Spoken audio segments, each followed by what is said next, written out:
Well, Lunar New Year is fast approaching. Preparations are already way in some households. We're going to get a jump on the New Year's Eve traditional reunion dinner with some fantastic dishes.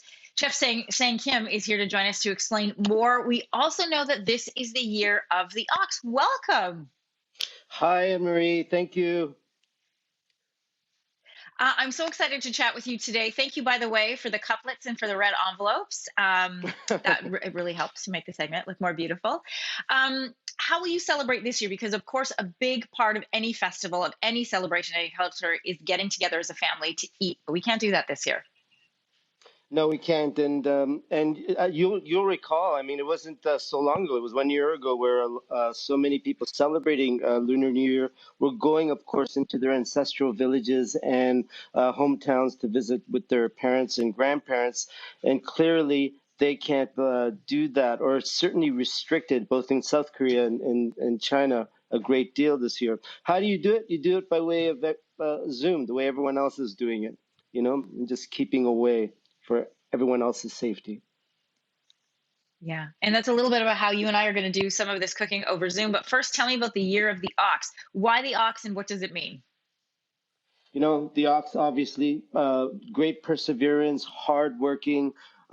It's one of those signs that like to stay out of the spotlight and just drives a lot of the work behind what people at the front smilingly take the praise for. So that's what the ox is. If there's any animal that's going to take us through this next year, Anne Marie, is probably the ox.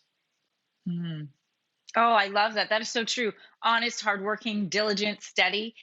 You're going to walk us through a couple dishes that are very traditional for this time of year. My kids are familiar with these from both Netflix shows and from TikTok. These are mochi cakes, and I can't wait to try them. They're so beautiful, and they look like Hmm. spring, all these colors. And I didn't know, chef, that there were different kinds of mochi. Like the texture of these ones here are different than this really soft, velvety texture of these ones here.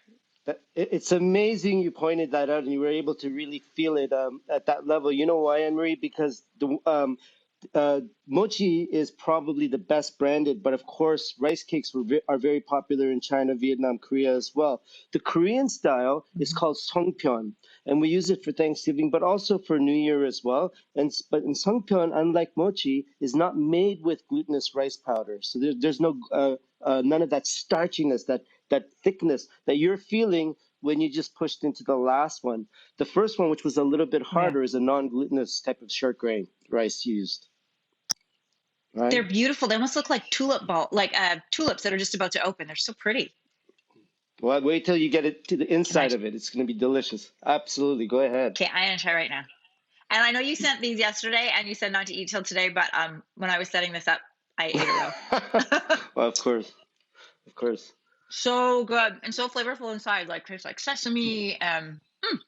So good. My mouth was full. Sweet Can I try all of sesame them? with maple syrup. Yeah. Yes, go ahead. What do we have? Mm-hmm. 15-minute segment today? She's Yeah, going yeah, to try exactly. all of Okay, them. I want to try this one because it's very soft. I don't go Hmm. caramel. Oh, the texture on this is beautiful. Oh, I just want Yeah. to keep eating them. What's Yeah, inside? that's classic mochi.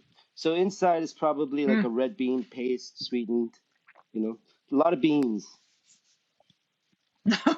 So good. Okay, let's get to the Of dumplings course. because these were making Ben extremely jealous. These are beautiful. What's inside? And tell me about the sauce.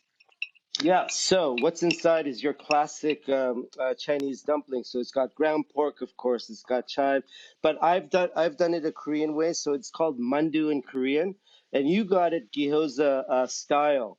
So it's crisp brown at the bottom and then steamed on Hmm. top, right?